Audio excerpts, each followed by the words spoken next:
One Radhe Radhe. तो मैं अपने लास्ट लेक्चर में डिस्कस किया था कम्बिनेशन ऑफ रजिस्टर के बारे में, यानी सीरीज और पैरेलल कम्बिनेशन क्या होता है, उसका प्रूफ क्या होता है। और आज मैं डिस्कस कर रहा हूँ करंट इलेक्ट्रिसिटी का एक बहुत ही मेजर पार्ट जिसका नाम है किरचॉफ लॉ। ठीक है, तो किरचॉफ लॉ जो है करंट इलेक्ट्रिसिटी में बेसिक हम लोग इसको दो तरीके से पढ़ते हैं। पहला होता है केसीएल, जिसको हम लोग बोलते हैं किरचॉफ करंट लॉ, और जो दूसरा होता है केवीएल, जिसको हम लोग बोलते हैं किरचॉफ वोल्टेज लॉ।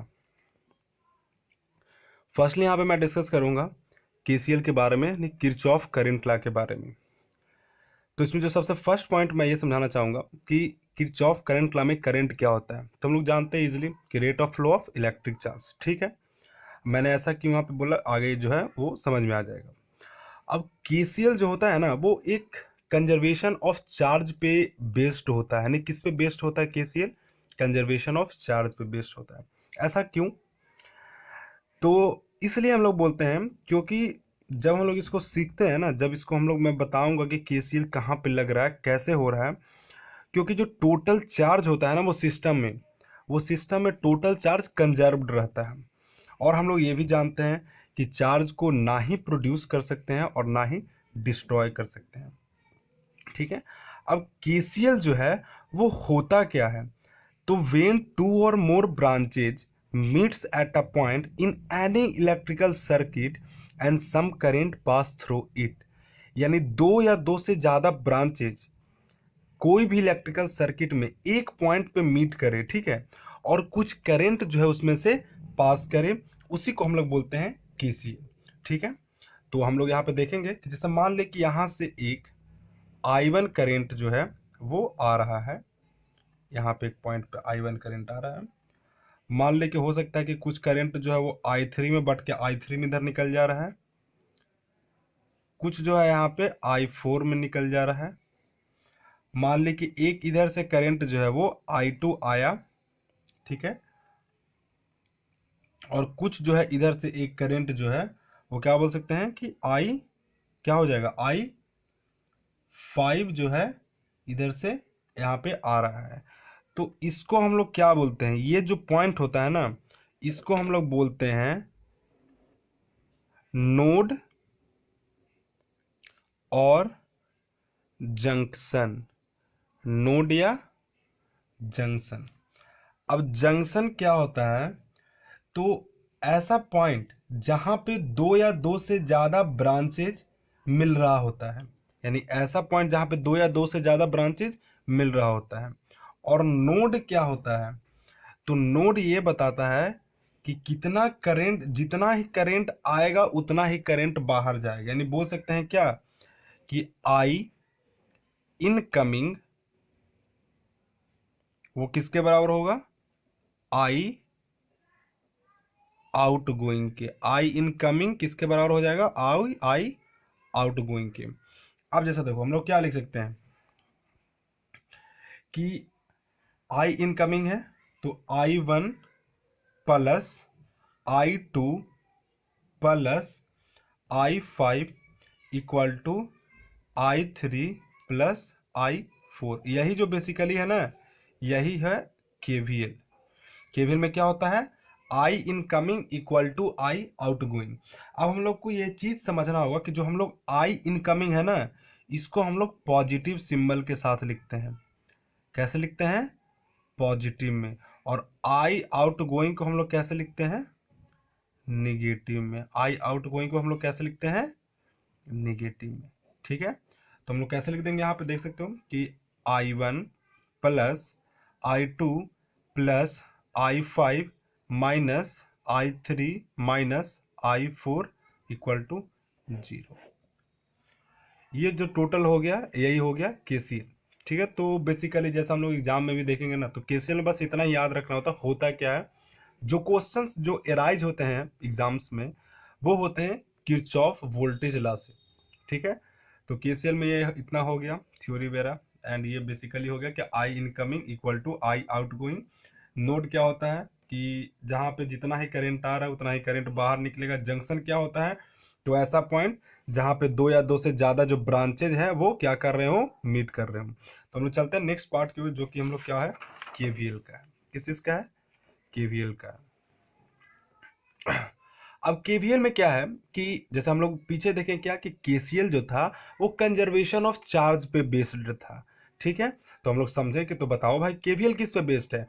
तो केवीएल जो है वो कंजर्वेशन ऑफ एनर्जी पे बेस्ड है, ठीक है। कंजर्वेशन ऑफ एनर्जी पे बेस्ड है। अब कंजर्वेशन ऑफ एनर्जी पे क्यों बेस्ड है? क्योंकि हम लोग को पता है कि एनर्जी को भी ना ही हम लोग बना सकते हैं और ना ही हम लोग उसको डिस्ट्रॉय करते हैं, ठीक है। तो यहाँ पे देख सकते हो कि मैं एक जो डायग्राम है वो मैं बना दिया हूँ, ठीक है। और जो बेसिकली इसमें एक और पॉइंट यहाँ पे याद रखने वाला है कि सेल या बैटरी जो होता है ना, वो पोटेंशियल एनर्जी को क्या करता है, प्रोड्यूस करता है, और रेजिस्टेंस जो है वो पोटेंशियल एनर्जी को कंज्यूम करता है। तो हम लोग इसको ऐसे बोल सकते हैं कि जितना सेल या बैटरी मिलके, मान ली कि सेल और बैटरी है, ये दोनों मिलके 50 वोल्टेज का पोटेंशियल एनर्जी जो है, पोटेंशियल डिफरेंस ऑफ एनर्जी बोल सकते हैं, ये प्रोड्यूस कर रहा है। और रेजिस्टेंस क्या है कि जितना सेल बैटरी प्रोड्यूस कर रहा है, रेजिस्टेंस सारा उसको कंज्यूम कर लेगा। तो रेजिस्टेंस जब कंज्यूम कर रहा होगा तो -50 वोल्ट हो जाएगा। जब इसको हम लोग नेट निकालेंगे तो हम लोग को नेट जो वोल्टेज मिलेगा वो क्या मिलेगा, 0 मिलेगा। तो किरचॉफ वोल्टेज में ही याद रखना कि सेल बैटरी मिलके जितना पोटेंशियल एनर्जी प्रोड्यूस कर रहा है, रेजिस्टेंस जितना भी प्रोड्यूस हो रहा है वो सारा को क्या कर ले रहा है, वो कंज्यूम कर रहा है। और जो नेट वोल्टेज जो आ रहा है वो 0 के बराबर आ जा रहा है। जो नेट वोल्टेज क्या हो रहा है, 0 के इक्वल में आ जा रहा है, ठीक है। बेसिकली इसमें यही समझना है। फिर इसमें क्या होता है कि इसमें रूल लिखना होता है, रूल्स कुछ होते हैं। तो हम लोग रूल्स पे चलते हैं। तो जो फर्स्ट रूल्स है यहाँ पे देख सकते हो कि एक रेजिस्टेंस है और एक यहाँ पे आई करेंट है, ठीक है। हम लोग इस डायग्राम जो ऊपर में था, ये डायग्राम जो था, सॉरी, ये जो डायग्राम था, इसको हम लोग एक लूप बोलते हैं। क्या बोलते हैं? एक लूप में ये पूरा जो है सर्किट जो है वो बना हुआ है। ये लूप को हम लोग लिखते कैसे हैं, ठीक है। और ये लूप को लिखने के लिए इसको हम लोग क्या हम लोग बोलेंगे कि ये एक क्लोज्ड लूप है। मान ली कि ये लूप जो है वो L1 लूप एक ये दिया हुआ है और ये पूरा एक क्लोज सर्किट, ठीक है। जो सबसे फर्स्ट यहाँ पे हो गया I और R। तो इसमें क्या होता है कि जिस डायरेक्शन में करंट है, अगर उसी डायरेक्शन में मूव करेंगे तो जो रेजिस्टेंस होता है पोटेंशियल डिफरेंस के अक्रॉस, वो निगेटिव हो जाता है। मैं एक बार फिर से रिपीट कर रहा हूं कि जिस डायरेक्शन में करंट है, ठीक है, करंट किस डायरेक्शन में है, इस डायरेक्शन में, और अगर हम मूव भी अगर इसी डायरेक्शन में करें तो जो पोटेंशियल डिफरेंस है आर के क्रॉस वो क्या हो जाएगा, निगेटिव हो जाएगा।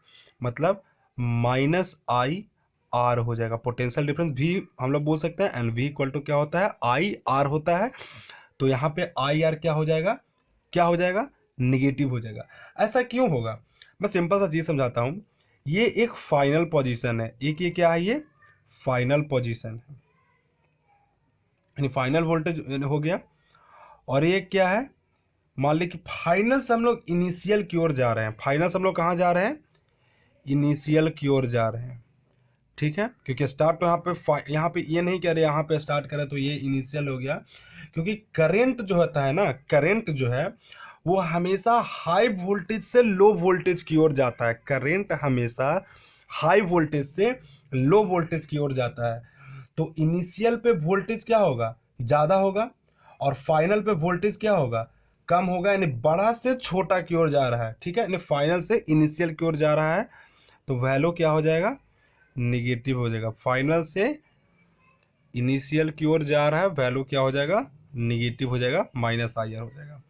रूल नंबर 2 में भी सेम वही है। वोल्टेज कहाँ पे बात हो रहा है, तो हाई से लो की ओर जा रहा है, हाई से लो की ओर जा रहा है, तो जो पोटेंशियल डिफरेंस है वो क्या हो जाएगा, नेगेटिव हो जाएगा। और अगर लो से हाई की ओर जाए, ठीक है, तो पोटेंशियल डिफरेंस क्या हो जाएगा, पॉजिटिव हो जाएगा। ये दोनों चीज रिमेंबर, मतलब माइंड में एकदम से रखना है, ठीक है। अब हम लोग जो लूप ऊपर में देखें यहाँ पे ABCDE में, ये लूप को हम लोग कैसे लिखेंगे, ठीक है। तो सबसे पहले देखो यहाँ से हम लोग स्टार्ट करते हैं फ्रॉम द पॉइंट ए और ख़त्म भी होगा आकर के, यानी A B C D A, ये पूरे लूप का हम लोग क्या लिखेंगे यहाँ पे, केवीएल लिखेंगे, किरचॉफ वोल्टेज लॉ कैसे लगाते हैं। तो यहाँ पे देखेंगे सबसे पहले पॉजिटिव से नेगेटिव की ओर जा रहा है, यानी हाई से लो की ओर जा रहा है। तो यहाँ पे जो E1 है वो इसमें लेंगे, नेगेटिव लेंगे या पॉजिटिव लेंगे। ऊपर देखो हाई से लो की ओर जा रहा है, पोटेंशियल डिफरेंस नेगेटिव, मतलब माइनस E1। अब देखो R1 दिया हुआ है, तो क्या हो जाएगा, करंट की ओर में जा रहे हैं, माइनस IR1। फिर E2 है, पॉजिटिव से नेगेटिव जा रहे हैं, हाई पोटेंशियल से लो पोटेंशियल जा रहे हैं, माइनस E2। फिर क्या है, R2 है, R2 देखो उसी करंट के डायरेक्शन में ही जा रहे हैं, तो माइनस IR2। फिर देखना अब यहाँ पे R3 पे आ गए हैं, लेकिन यहाँ पे निगेटिव से पॉजिटिव जा रहे हैं, मतलब लो से हाई जा रहे हैं, पोटेंशियल क्या हो जाएगा, पॉजिटिव, प्लस E3, लेकिन करंट के डायरेक्शन में ही जा रहे हैं, तो माइनस, सॉरी यहाँ पे आई थिंक ये R3 वाला छूट गया, तो यहाँ पे भी R3 भी किस में हो जाएगा, उसी डायरेक्शन में है, तो माइनस IR3 हो जाएगा।